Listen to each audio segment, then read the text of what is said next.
Lucas, Evangelho escrito por Lucas, capítulo 18 do Evangelho escrito por Lucas, versículos de número 1 até o verso de número 8, a parábola da viúva persistente.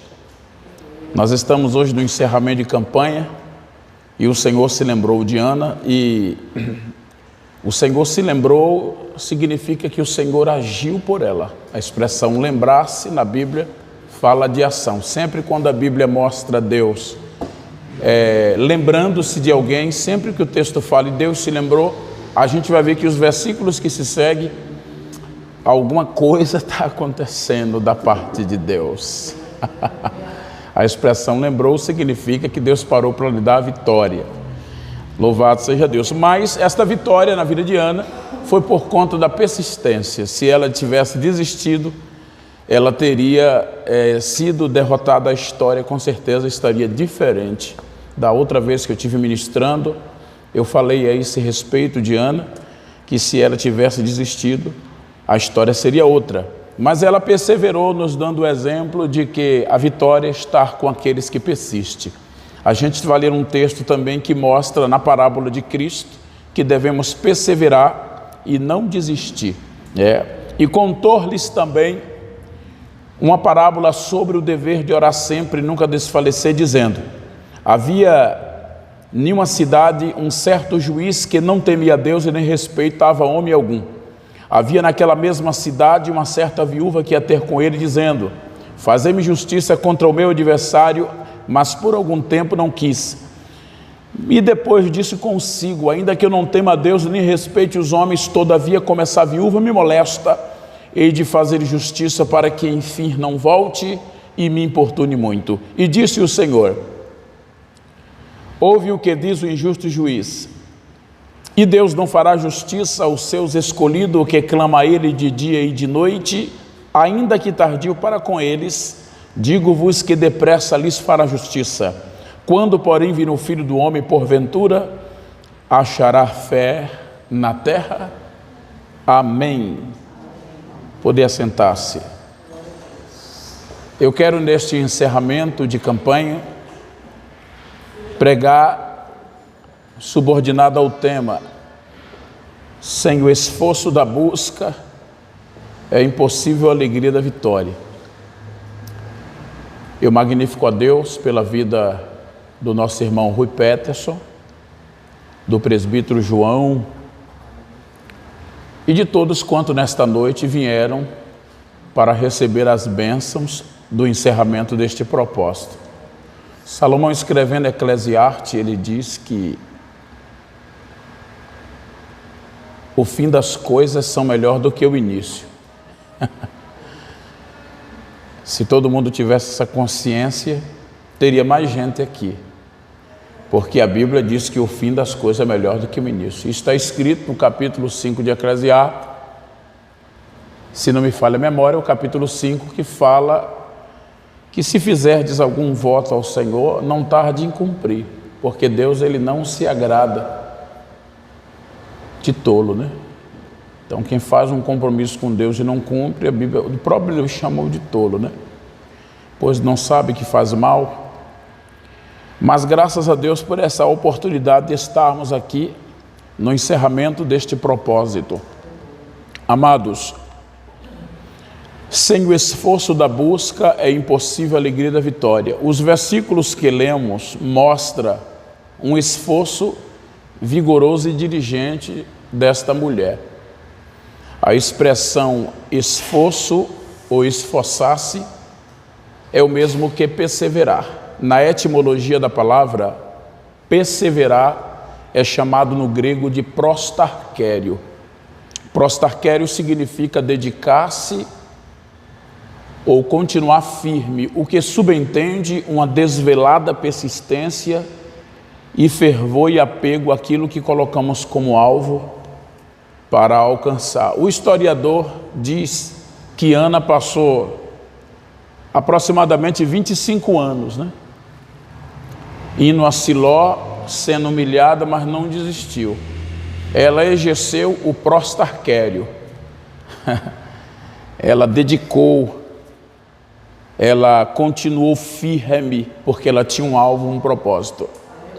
Jesus Cristo nos ensina a não fugir do nosso objetivo, a persistir. Esse jeito é o jeito que Ele criou, que Ele estabeleceu para nos dar a vitória. A nossa fé, ela é testada. E Ele conta-nos uma parábola sobre o dever de orar sempre e nunca desfalecer. Esta parábola que Cristo conta aqui é simplesmente para reforçar o que o versículo 1 ele diz. E contou-lhes também uma parábola sobre o dever de orar sempre e nunca desfalecer, dizendo. Aí na parábola ele conta a história com 3 personagens: o juiz, a viúva e o adversário. Sem o esforço da busca, é impossível a alegria da vitória. O verbo buscar subentende estar continuadamente ocupado na busca de alguma coisa, ou fazendo um esforço vigoroso e diligente para obter algo. Biblicamente falando, quem busca a Deus acha, e quem não lhe busca não pode achar. A Bíblia diz, em 1 de Crônica, capítulo 28, versículo 9, Davi está com a sua cúpula governamental reunida, e aquele momento é o momento de ele passar o reinado para Salomão, mas ele chama Salomão antes e diz no verso 9, tu, pois, meu filho Salomão, conheça o Deus de seu pai, e serve-o com o coração perfeito e com a alma voluntária, porque o Senhor esquadrinha o coração e entende todas as imaginações dos pensamentos. Se o buscar a Ele, meu filho Salomão, se o buscar a Ele, Ele deixará que você o ache. Mas se não buscar, nunca irá encontrar. A Bíblia diz em 1 de Crônica, capítulo 15, 2 Crônica, capítulo 15, que quando o rei Asa assumiu a liderança sobre o povo de Deus, o Espírito do Senhor veio sobre Azarias, filho de Obed, e esse, cheio da graça, saiu ao encontro de Asa, encontrou Asa, Benjamim, a tribo de Judá, e disse, ouve-me, Asa, Benjamim e Judá. O Senhor está convosco enquanto vós estáis com Ele. Se o buscares, o achareis. Se o deixardes, vos deixará também. No Novo Testamento encontramos Tiago, capítulo 4, versículo 8. Achegai-vos ao Senhor e Ele se achegará a vós. Deus estabeleceu essa meta, este meio, esse método, para que nós nos acheguemos a Ele e por meio disso Ele se achegue para suprir aquilo que temos necessidade. Jesus Cristo, abrindo seus lábios sacrosanto, Ele chega a nos dizer, aleluia, que nesta parábola havia o juiz, havia a viúva e havia o adversário. Se não tivesse o adversário, a viúva não havia necessidade de ser humilhada, de passar pelas humilhações, de bater na porta do juiz. Mas a Bíblia diz claramente que surgiu um adversário e ela precisava que o juiz viesse oficializar a documentação que daria a ela o direito de posse da herança que ficara. O que aconteceu aqui era normal nos tempos remotos, nos tempos antigos. Geralmente, quando o chefe da casa morria, vinha a óbito, aparecia pessoas, indivíduos com falsa documentação, alegando ter feito um contrato de posse com o falecido antes da morte, pedindo à viúva que desaproprie o que ficara. Hoje é chamado de estelionatário, mas isso sempre existiu. Porque quem está por trás disso é o diabo, e a Bíblia chama o diabo de ladrão. Amados, esta viúva, com certeza, ela cria no marido. E ela disse, não, peraí, a notícia é uma notícia ruim. Nós estamos aqui em um culto fúnebre, nós estamos aqui em um velório, e você chega com essas notícias. Pelo que eu conheço, meu marido, ele jamais ia fazer isso. O que prova que ela não acreditou naquela notícia do falso mensageiro e do adversário foi a insistência dela diante do juiz. Ela tinha tanta certeza que o juiz disse não por várias vezes e ela não deixou de voltar no outro dia seguinte e bater na porta. A Bíblia nos mostra, amado, que o juiz era iníquo, não temia Deus, nem respeitava homem algum. Até parece que havia uma combina do juiz com o adversário. A Bíblia não dá saída para isto, mas o que a Bíblia mostra é que esse homem foi vencido pelo cansaço. Ele disse um dia: ainda que eu não tema a Deus nem respeite os homens, como esta viúva me molesta, hei de fazer justiça para que enfim não volte e me importune muito. O juiz era o único que poderia garantir que aquela mulher não perdesse o que ficou. Se aquela mulher ela não insistisse para receber a assinatura do juiz, dando ali uma oficialização que ela era a herdeira legítima daquilo que ficou, ela só teria dois caminhos para viver a sua vida, para sobreviver naquele mundo de injustiça da época, de uma vez que naquele tempo o trabalho não dignizava a mulher, ou o trabalho escravo, ou a prostituição. A lei diz que quando a viúva tem filhos varões com idade varonia, esses têm que trabalhar para sustentar sua mãe. Mas aqui Cristo está contando uma parábola em cima de coisas que o povo da época conhecia como a palma da mão. De vez em quando a gente vê Jesus Cristo usando parábola, porque às vezes os discípulos ou a multidão que ali está não tem uma mente espiritualmente madura para entender os mistérios do reino dos céus, se o Senhor for falar diretamente a mensagem. Aí o Senhor tem que fazer um arrodeio, o Senhor tem que se valer daquilo que o povo conhece no cotidiano. No capítulo 13 de Mateus, Jesus está pregando para os seus ouvintes, e aqueles ouvintes entendiam muito de plantio, de colheita, de preparo de terra, e o Senhor, para fazê-lo entender a mensagem do reino dos céus, o Senhor fez um pequeno rodeio usando a parábola do semeador. Quando ele terminou a parábola, todo mundo entendeu. Então Cristo aqui, ele usava a parábola do juiz iníquo, da viúva e do adversário, porque isto acontecia com frequência. Era só o chefe da casa morrer para aparecer indivíduos com falsa documentação, alegando ter feito um contrato de posse com o falecido antes de morrer. E com isso muitas pessoas desapropriaram as suas terras, perderam suas heranças, acreditando, mas esta viúva parece que ela era baiana, viu, irmão? Parece que ela era da Bahia.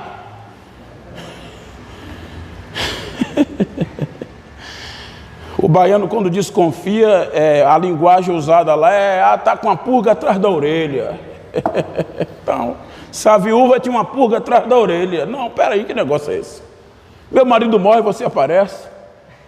Eu acreditava no meu marido, a gente tinha boas relações, os nossos projetos eram totalmente diferentes de uma possibilidade disso acontecer. Deixa eu ir até o juiz não quis atendê-la.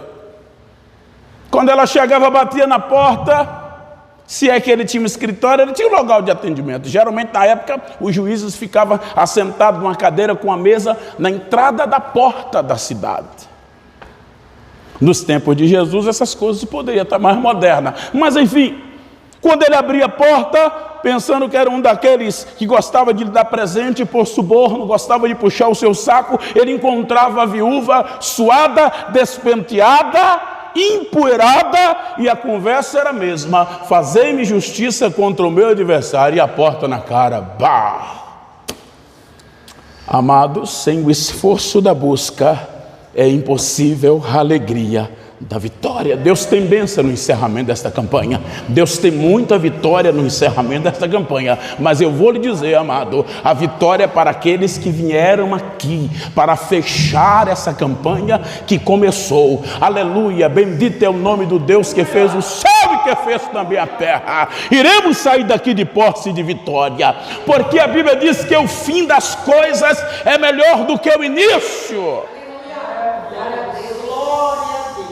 Amados, eu não estou falando que é difícil a vitória para aqueles que não buscam. Eu estou falando que é impossível a alegria da vitória para aqueles que não buscam. A Bíblia diz em Jeremias 29:13: buscar-me-eis e me achareis quando me buscardes de todo o vosso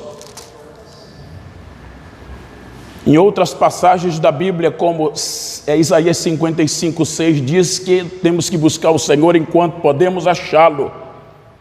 Mateus 7, verso 7, pede, dá-se-vos-á, batei, pede, vá-se-vos-á, busquei, e achar-vos-á, e batei, abre-se-lhe-á, porque os que pedem recebem, os que buscam encontram, e os que batem se abrem. Isso aqui é a promessa da parte de Jesus Cristo. A Bíblia diz no capítulo 10 de Marcos, Jesus Cristo está saindo de Jericó e uma multidão acompanha. A multidão era tão grande que a terra tremia. E Bartimeu, o filho de Timeu, estava sentado na beira do caminho. Ele estava na beira do caminho mendigando, vivendo uma vida de miséria, uma vida catastrófica. Ele sobrevivia daquilo que as pessoas davam. Ele estava na beira do caminho. E se a gente pegar a parábola do capítulo 13 de Mateus, Jesus Cristo disse que uma parte das sementes que o semeador saíra a semear caiu na beira do caminho.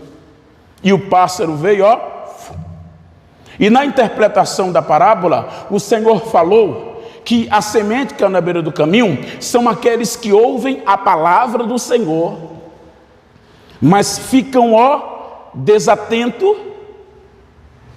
e o inimigo vem e arrebata espiritualmente falando.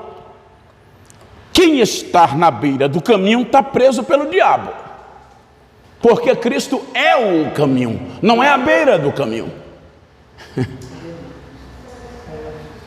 Bartimeu estava preso pelo inimigo, estava dominado por espíritos malignos. A Bíblia não mostra ele possesso, mas ele estava com a vida embaraçada por espíritos malignos. Ele estava na beira do caminho. A Bíblia diz que depois da cura, ele seguia a Jesus pelo caminho. Mudou a posição, igual a eu e você. Quanto tempo você passou na beira do caminho? Mas hoje estamos no caminho. Enfim, Bartimeu, ele conhecia as caravanas que entravam e saíam pelaquele lado de Jericó. Ele conhecia, porque todo dia ele estava ali. E naquele dia era diferente, a terra parece que tremia, as pisadas das pessoas, as pisadas dos bois, a pesada do jumento, dos animais. E ele perguntou, e alguém disse: Jesus o Nazareno passa. Ninguém mais calou a boca desse cego. Ele era cego fisicamente, mas espiritualmente ele estava vendo. Ele estava vendo tão bem pela fé, que quando as pessoas contornaram, repreendendo para que ele se calasse, ele aumentava mais o volume do som. Aonde vai parar o cego? Aonde? E aí pronto, quanto mais ele clamava, e o Senhor ouviu. O Senhor parou a distância, mandou o mensageiro ir lá, e o mensageiro disse: tem bom ânimo, o mestre te chama. Ele só esperava era isso. Como diz um amigo, né? Eu nem queria. Ele esperava era isso que ele queria. A Bíblia diz que ele ficou em pé, lançando de si a capa, como quem diz: não preciso mais de Roma. Aquela capa tinha um símbolo de César, o selo. Aleluia. Aquela capa, ela veio a existir como um concílio, ou seja, em um concílio entre as autoridades religiosas e as autoridades secular de Roma. Roma dominava Jerusalém, dominava os territórios de Israel e outros territórios da época, né? Mas deixou que a lei do povo, a religião, continuasse, desde quando a administração religiosa deles não viesse atrapalhar os negócios de César, do Império Romano. Eles se reuniram para buscar uma forma de ajudar os desafortunados como um benefício social. E chegaram a um denominador: façamos uma capa, na parte externa ela seja da mais dura, do couro mais duro possível, para poder proteger o desafortunado, por conta do sol, para que esse não venha molestá-lo. A parte interna, ela seja da mais pura lã de ovelha, para aquecê-lo nos tempos de frio.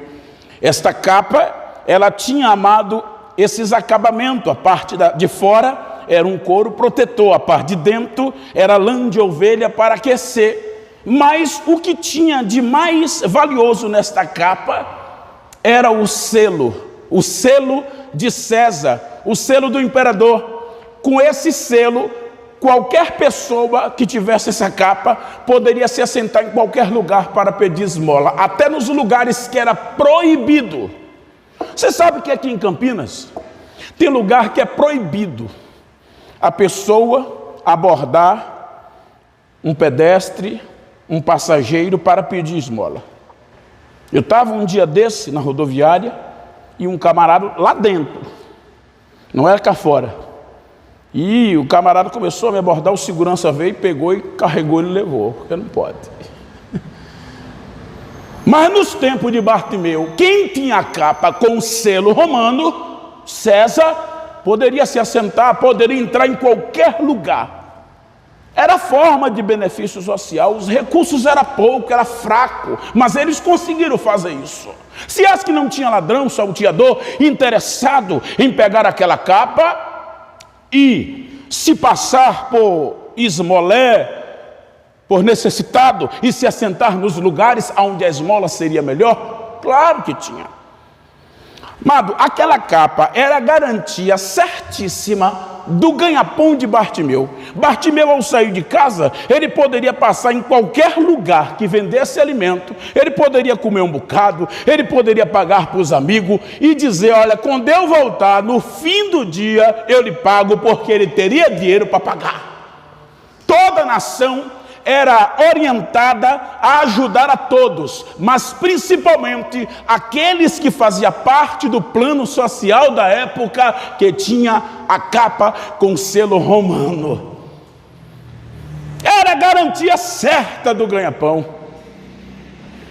Mas a Bíblia diz que a primeira coisa, que uma das primeiras coisas, ou seja, a segunda coisa que Bartimeu fez, quando o mensageiro disse: o mestre te chama, primeira coisa, ficou em pé. A segunda, jogou fora a capa, como quem diz: não preciso mais de romba. Ele sabia que aquela capa, ele não ia mais adquirir ela. Mas ele tinha a certeza que ele ia receber a cura. A fé significa certeza de que vamos receber o que esperamos. Ele não estava ali experimentando, ver se ia dar certo, levantar dali até Jesus. O que dava a certeza que ele tinha, a certeza que ia receber a vitória, era justamente o sacrifício que ele fez. Abriu mão da capa. Não preciso mais de Roma. Foi embora. Amado, tem pessoas que aceitam Jesus, mas não quer abrir mão, né? Eu fui pastor de igreja em algumas regiões de Minas, como dos interiores da Bahia, Goiás, no entorno de Brasília, em alguns lugares que eu pastoreei. Todo lugar que eu pastoreei, eu fiz casamento de pessoas que viviam amigados, né? E teve algumas pessoas que eu não consegui fazer o casamento, porque a irmã disse: olha, eu entendo sua boa vontade, mas eu não posso batizar para casar agora, porque senão eu perco a pensão. Eu digo: irmã, mas vem cá, você é forte, você tem saúde, a irmã pode trabalhar, pode vender alguma coisa. Irmã, a salvação é a prioridade. A nossa vida aqui é passageira. Depois da morte, quem vai para o céu, quem vai para o inferno, são estados eternos. Ah, mas eu não posso e tal. Enfim, teve alguns que ficou. A Bíblia mostra que a vida conjugal fora do casamento é fornicação, relação sexual entre solteiros. Significa assim: quando o homem é casado e se envolve com uma mulher que não é dele, ou a mulher se envolve com um homem que não é o seu, é adultério. Mas quando o homem ou a mulher é solteiro e resolve morar juntos, é fornicação. A Bíblia diz que os fornicários não têm parte no reino de Deus, como os adúlteros também. Então a gente que passa a evangelizar, ganha as pessoas e passa assim a ter conhecimento de como está a sua vida, porque Jesus disse: vinde como estáis. Depois de vindo, vai mudando, vai aprendendo, vai sendo acompanhado. É como uma criança que nasce e ela sozinha não faz nada. Nós adultos, nós capacitados, vamos ajudar aquela criança em tudo o que precisa, até o ponto de ela andar como nós nascemos criança e hoje fazemos tudo, somos adultos. A mesma coisa é aqueles que nascem de novo. E quando a gente passa a ter o conhecimento, a gente quer ajudar. Eu busquei ajuda para fazer casamentos de pessoas, tanto pessoas amigadas, que viviam juntas, sem casar, como também jovens que namoraram, noivaram e depois casaram. Eu busquei tanto essa ajuda que eu fiz um curso de juiz de paz. Peguei o certificado, peguei tudo. Eu digo, porque a gente esperava, porque todo ano tem um casamento coletivo de toda a prefeitura, toda a prefeitura em toda a cidade do Brasil tem um casamento coletivo, mas a gente esperava uma vez no ano para casar os irmãos, e às vezes tinha 20, tinha 30 pessoas para casar, casal, que dava uns 60 pessoas, quando era 30 era 60, porque é o homem e a mulher, e a gente esperar o casamento coletivo, e às vezes naquelas regiões da Bahia, naqueles interior meio assim, desprovido de dinheiro, de finanças, a prefeitura era mais fraquinha, tinha a quantidade de pessoas que uma vez no ano poderia casar. Se não pudesse casar naquele ano, tinha que ficar na fila esperando o ano que vem. Aí eu digo, não, peraí, fiz um curso de juiz de paz, peguei o certificado. Depois eu fui no cartório conversar com o diretor do cartório, era um juiz, e ele disse assim: pastor, eu sei, mas vamos fazer o seguinte, eu vou lhe dar um documento aqui, você vai em tal lugar, e você vai com esse documento, você vai fazer um cadastro, o senhor vai ter tanta liberdade de fazer os casamentos, como também trazer pessoas para casar, para a gente casar com o juiz de paz que a gente tem aqui. Amado, eu casei gente demais. Deus abriu essa porta. Então significa o quê? As pessoas que não queriam ficar no jugo de César, queriam abrir mão da capa, né? Pronto, casaram. Mas tem aquelas pessoas que não abriram mão da capa. Misericórdia. Infelizmente, quando a gente vem para o Evangelho, vem de como estáis. Mas depois de vindo, não pode ficar como veio. Quando eu aceitei Jesus Cristo, eu vinha viciado em crack, em maconha, em pico na veia. Irmão, eu tomava até pico. Pico significa o quê? Significa uma seringa com a cocaína dissolvida nela. Irmão, eu tomava aquilo até na veia do pescoço para subir mais rápido para a mente. Benflaugin na veia, Benflaugin em líquido. Colocado na seringa e dado na veia. Quando não tinha droga, não tinha nada, pegava na farmácia uma seringa, pegava um frasco de Benflaugin, ia para atrás do muro ali, num terreno baldio, e ali agitava a veia e tá! E quando saía dali, saía meio assim, vendo os fios, sai raio, dando curto-circuito, e a gente correndo apavorado, doido, o diabo querendo matar a gente, e a gente querendo ser morto. É por misericórdia que estamos aqui. Você que viveu esse mundo de pecado, você sabe a atrocidade que você fez. Você sabe a loucura, bebendo, fumando, se prostituindo, mentindo, enganando. Se eu e você morresse lá, aonde a gente estava agora? No inferno, em pranto, choro e ranger de dente. Mas o Senhor, Ele foi tão bom. Não decaia, subica, tubiki rayacianto comanaga, decaia su, decaracei. Deus está fazendo milagre nesse encerramento de campanha. Oh, que Jesus maravilhoso! Amado, amado, o Senhor foi bom demais. Ele quebrou as correntes, as algemas e as cadeias, nos arrancou da vã maneira de viver, nos trouxe e nos aceitou como estávamos, e depois de vindo, aleluia, colocou as pessoas certas no nosso caminho para ter paciência e nos ajudar, nos ensinar, nos instruir, nos discipular. E hoje estamos aqui discipulando outros. Aleluia. Bartimeu não deu trabalho. Quando ele ouviu o mensageiro falando, o mestre te chama, ele ficou em pé, lançando de si a capa, e foi ter com Jesus. Vocês já imaginaram o que aconteceria se ele fosse a Jesus com a capa nas costas?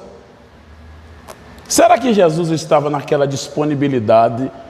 Eu vou fazer o que você quer que eu faça. O que é que você quer? Pense bem. É que nem o gênio da lâmpada, né? Aqueles filmes de mitologia. Quem achou a lâmpada e enfrega São Gênio, você tem um pedido. Você tem 3. Certo que eu estou fazendo aqui só uma colocação. Não existe essa questão de gênio da lâmpada. O que existe é o Filho de Deus, que foi enviado como prova do amor que Deus tem por nós, e a Bíblia diz que sem Ele ninguém vai ao Pai. Ninguém vai ao Pai na oração, no jejum, ninguém vai ao Pai quando morre ou quando vai ser arrebatado, se não for por Cristo, a única porta de acesso. Mas na colocação aqui, Bartimeu, ele tinha uma chance só, né? O que queres que eu te faça? Em outras palavras, o que você quiser eu vou fazer. Pense direito. Mas se ele viesse com a capa,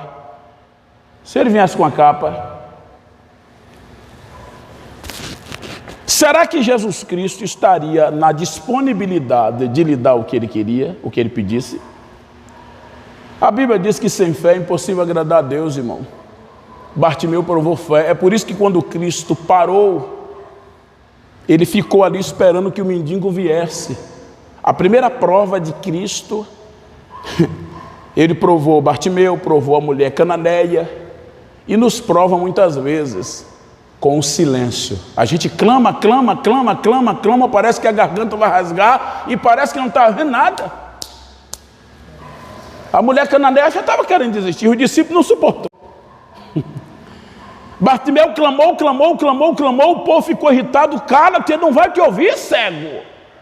E quanto mais repreendia para que se calasse, mais alto clamava. Então a primeira fé que Jesus identificou em Bartimeu, o primeiro ponto positivo de que ele tinha fé, foi a insistência diante das vozes que mandavam ele parar. Ele era cego fisicamente. Talvez Jesus estava lá e ele estava clamando para lá.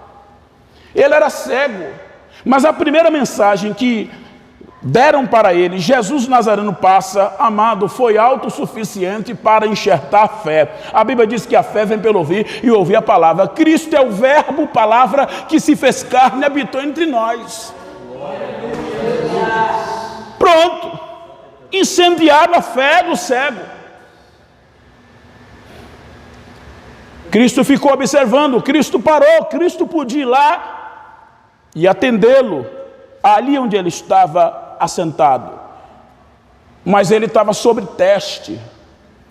O Senhor precisava ver aonde a fé dele iria. Às vezes você está passando um teste e você não está entendendo. Por que Deus permitiu acontecer isso? Ananias, Misael e Azarias, que foram dados os nomes de Sadraque, Mesaque e Abednego, quando ele falou ao rei, os historiadores contam que eles acreditavam que Deus daria o livramento de maneira que eles nem na fornalha cairiam. Mas para a glória ser maior, Deus é caçador de glória. Para a glória ser maior, eles tinham que cair lá dentro e Deus fazer o milagre. Maravilha. Foi um teste, eles passaram no teste, andaram no fogo, o quarto homem veio, deu vitória. Nabucodonosor disse: vem para fora. Eles saíram pelo meio do fogo, as pessoas foram e disseram: o cabelo da tua cabeça não se queimou, a sua roupa, a sua capa não se murchou, não há cheiro de queimadura. Por quê? Isaías capítulo 43, versículo 2: quando passarem pelas águas, eu estarei contigo, quando pelos rios, ele não te submergirão, quando passares pelo fogo, ele não te queimará, nem a chama arderá em ti, diz o Senhor dos exércitos. Alabacassubi cantarabacai. Ele é Deus protetor, é um Deus soberano. O salmista disse: Senhor, me cobre com tuas penas, porque debaixo das tuas asas eu estarei seguro. O lugar mais seguro do mundo é estar debaixo das asas do Senhor.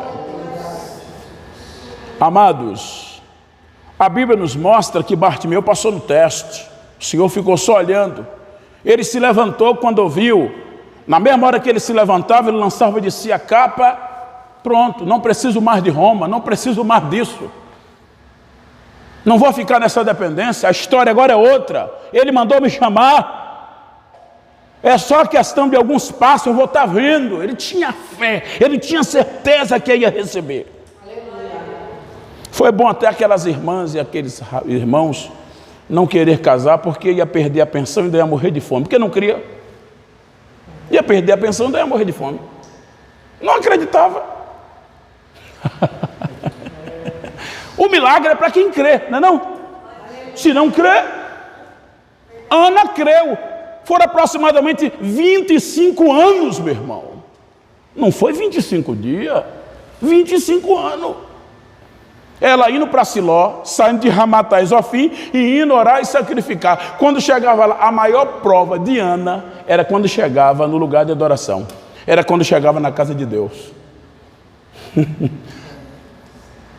Lá ela passava constantemente 3 provas. A primeira, Penina.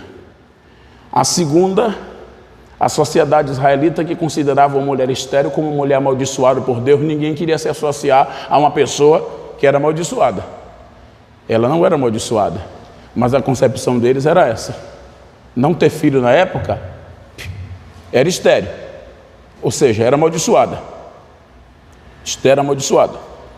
E em terceiro lugar, por causa de Gênesis capítulo 13, verso 15, que da semente da mulher, da barriga da mulher, a mulher engravidaria e nasceria um filho. Esse seria o Cristo, o ungido, aquele que pisaria a cabeça da serpente.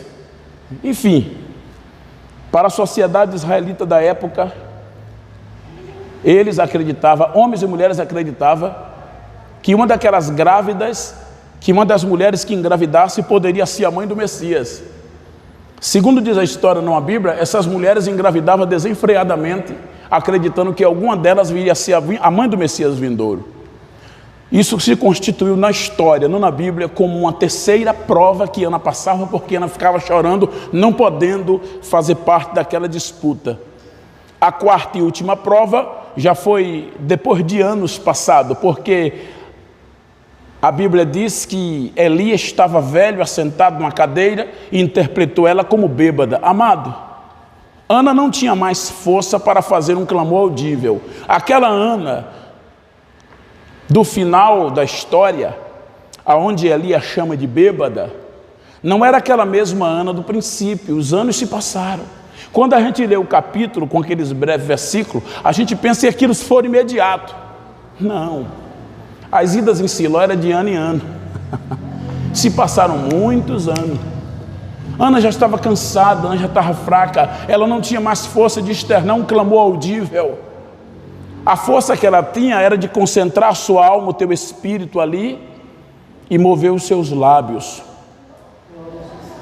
A última adversidade veio de quem não era para vir, do seu pastor presidente, ou seja, do seu maior líder espiritual de Israel, era o sumo sacerdote, era como um pastor presidente de hoje. Não é verdade? Mediante isso, ele se enganou, abençoou ela. ela levantou, o Senhor se lembrou de Ana, ela engravidou, Samuel veio no tempo certo, porque ali tinha que sair, dar o lugar, ali não servia mais, porque ali estava compactuado, conivente com o pecado de Ofni e Finéia, e não repreendeu seus filhos, não tirou dos cargos, tornou uma pessoa conivente. Ele, na verdade, ele tinha autoridade para poder repreender os filhos, tirar do cargo, mas ele deixou os seus filhos, e Deus não gostou disso, porque ele tinha que repreender.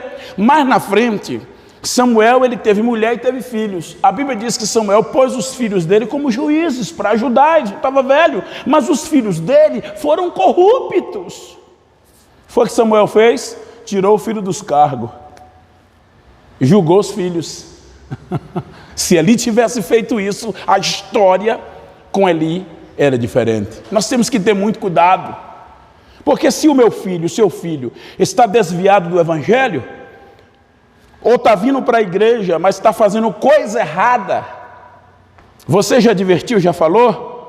Então pronto, não deixe Jesus por isso, não deixe de vir ao culto por isso, não deixe de dizimar, ofertar, de ser fiel. Você vai deixar a sua caminhada com Cristo por causa de um amigo, de um parente, de um vizinho, do esposo, da esposa, do filho, da filha? De jeito nenhum. A Bíblia diz que a salvação é individual. Mateus capítulo 10, se não me falha a memória, versículo 37, 38, Jesus Cristo disse: quem ama o pai ou a mãe, irmão ou irmã, sogra, genro, nora, mais do que a mim, não é digno de mim. Mas enfim, para a gente encerrar, Bartimeu, se ele viesse com a capa, talvez Jesus não estava naquela disponibilidade. Mas o Senhor disse: o que queres que eu te faça? Porque ele lançou de si a capa, ele abriu mão, ele teve fé que Jesus Cristo iria o mantê-lo. Amado, a providência de Deus para Bartimeu não precisar mais mendigar foi dar à vista. Ele poderia pedir: Senhor, a minha vontade é casar com uma mulher bonita, com um corpo assim de viola, tal. Senhor, a minha vontade é ser rico. Mas sem ver. Vendo ele conseguia tudo. Vendo ele ia cortar cabelo, fazer barba, tomar banho, dar cheiroso, trabalhar, comprar roupa, né? E ele ia viver a sua vida, ia ter tudo. O que ele pediu foi sábio. Eu quero ver. Agora, se ele fosse com a capa, a história era outra. Às vezes as nossas histórias sempre é para ser da maneira como Deus determinou, escreveu. Mas às vezes a gente pega o papel e a caneta da mão de Deus e resolve escrevê-la. Quando a gente foge dos parâmetros bíblicos, a gente está fazendo como aqueles personagens da Bíblia que estavam indo bem, mas depois fugiu do propósito. Ananias e Safira estavam num avivamento terrível, a sombra de Pedro curando, os leprosos sendo curados, pessoas se convertendo, mortos sendo ressuscitados, mas eles estavam desligados, num avivamento daquele da igreja primitiva. A Bíblia diz que eles deixaram o diabo enganar ele, e eles foram na de Satanás. Pronto, morreram os dois, perderam a bênção. Da mesma forma, o Senhor está atuando na igreja. Talvez a gente não está vendo aqueles milagres visíveis como no tempo da igreja primitiva, mas Deus ele não parou de operar porque ele não mudou. E tem gente desapercebido. A trombeta vai tocar, tem gente que vai ficar. Por que vai ficar? Porque estão dormindo, desapercebido, envolvido com coisas que atrapalham a habilitação para ir no arrebatamento para o céu. Eu não queria falar uma coisa, porque está gravando,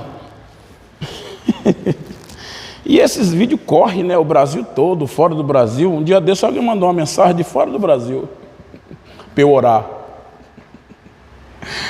E esse dia mesmo, a gente gravou uma mensagem, não foi? O Peterson postou, né? Uma pessoa quase lá no Pernambuco, lá mesmo, na Bahia, no final da Bahia. Eu acho que tinha que registrar aquela cidade como Pernambuco, porque está longe demais. Está mais dentro do Pernambuco que da Bahia, mas é Bahia ainda. Me ligaram. Uma ex-ovelha, um irmão que foi um obreiro nosso, a gente levou ao presbitério na época. Eu fui pastor de setor lá na época. E a gente precisou consagrar alguns obreiros. Consagramos na cidade um a missionário, porque a gente entendeu, pelo que Deus mostrou, que a chamada dele era aquela, né? E outra presbítero. Tinha tempo, anos, muitos amigos meus que a gente não se falava, não se via. Quando pensa que não, o telefone toca. Ele mandou uma mensagem, né? No zap, e mandou a foto, o print que ele tirou da postagem que você fez, né?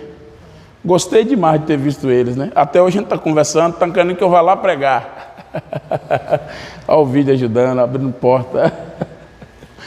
Mas a gente está sem tempo de sair do estado agora, daqui de Campinas, mas Deus vai preparar uma outra oportunidade para ir lá. Amados, eu nem queria contar isso, mas eu vou contar. Eu estou falando aqui de pessoas que vêm, aceitam Jesus, mas fica com a capa, né? Fica com as coisas erradas ainda do mundo, não quer abrir mão, endurece o coração e tal. Para a gente encerrar, eu pastoreei uma igreja no município de Senhor do Bonfim, uma zona rural. Olha o nome do povoado, Cariacá. Isso é nome de lugar, irmão? Irmão, se você procurar naqueles estudos teológicos de demonologia, você vai encontrar um demônio com esse nome. O nome feio, o nome ruim, Cariacá. Demônio, demônio, demônio. As pessoas que eram levadas para pregar lá, pessoas cheias de Deus, na entrada do povoado, a cabeça começava a doer, tinha que tomar remédio, tinha que fazer oração. Por quê? A cabeça doía. E todo mundo que ia lá dizia, rapaz, aqui tem demônio. Um local que entrou ano, saiu ano, e as pessoas viveram alimentando o demônio gerações pós gerações. Virou o quê? Casta, demônios territoriais. Demônios que tomou conta do território. E aí, a gente chegou como missionário, o pastor presidente nos empossou ali, porque já tinha passado pastores, evangelistas, presbíteros, e o trabalho não crescia. E aí alguém me viu pregar, dar testemunho e disse, pastor, bota aquele menino lá para poder dirigir a igreja do Cariacá. Me botou. E Deus me colocou na frente do homem de Deus, do lado do homem de Deus, o Natanael Santos Freitas, que partiu para a eternidade, Deus já levou ele para o paraíso. Ele era um guarda federal, ele era o primeiro dirigente, mas só que devido ao trabalho dele, ele não podia estar na congregação em todo culto, e ele morava na cidade. Ele precisava de alguém para ficar como vice dele morando lá. Alguém que não tivesse medo de ir para a rua pregar, botar caixa, entrar nas casas, botar a mão, expulsar. E eu naquele vigor todo, eu era diácono na época. Eu digo, meu Deus do céu. E esse lugar que não cresce? Fui orar e jejuar, perguntar a Deus, por que passou tanto obreiro e a igreja não cresceu? E Deus me mostrou uma nuvem negra de demônio que eu me assustei. E eu digo, Deus, o que é que eu faço? Ele disse, 4 meses de oração e jejum aqui. Você, só você, não chama ninguém. Não chame sua esposa. Não chama o dirigente primeiro aqui, que é o Natan, porque também ele não pode, que ele trabalha, está mais fora do que aqui.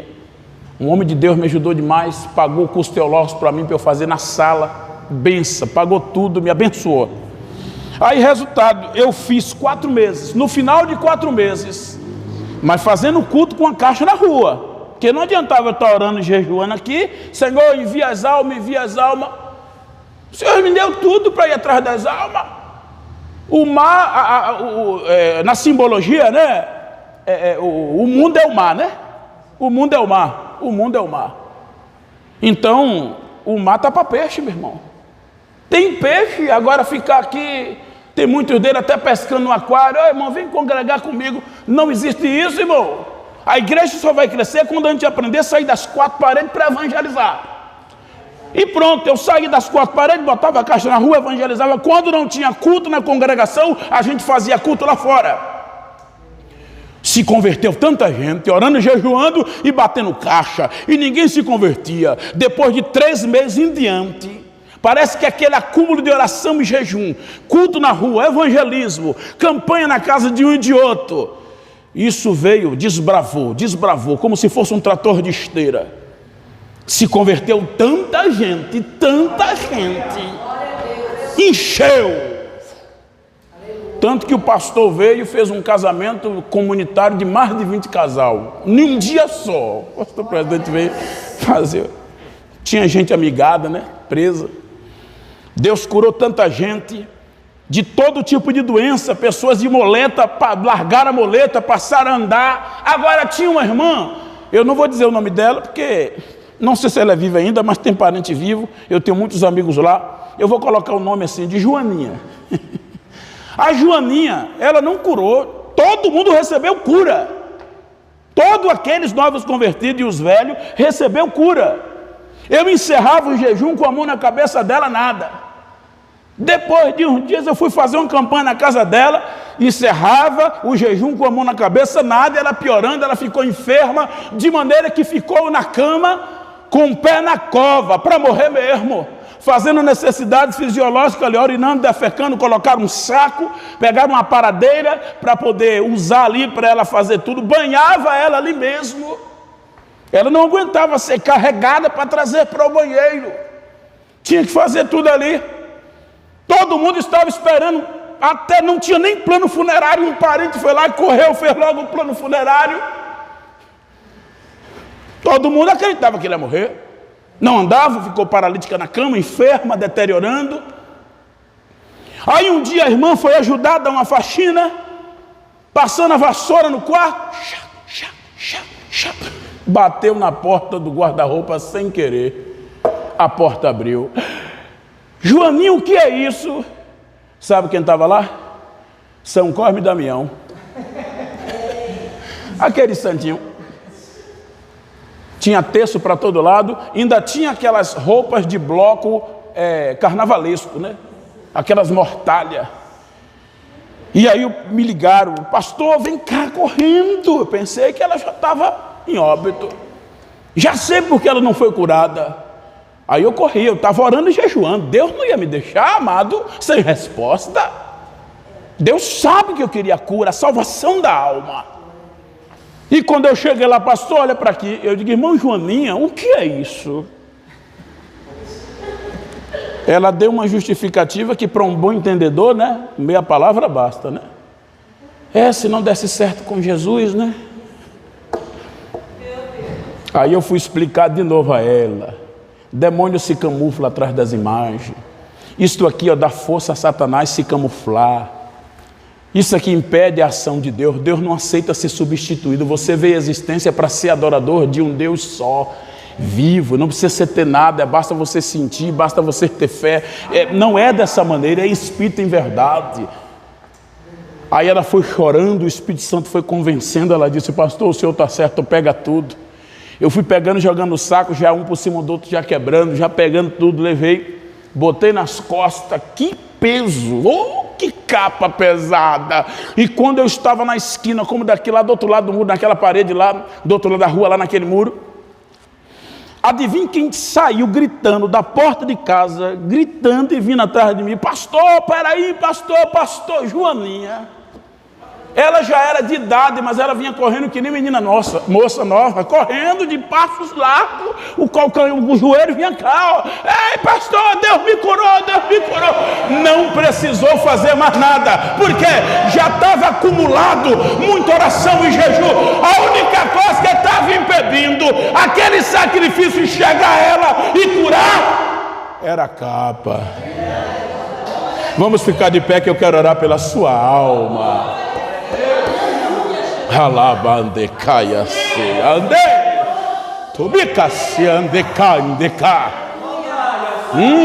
Tem muita gente que não está recebendo bênção, porque está aceitando no coração, na casa, coisas que está entristecendo o Espírito Santo. Aleluia! O juiz disse, ainda que eu não tema a Deus nem respeite os homens, como esta viúva me molesta, ficou molestado. Hei de fazer justiça para que, enfim, não volte e me importune muito. Importunado, molestado e importunado.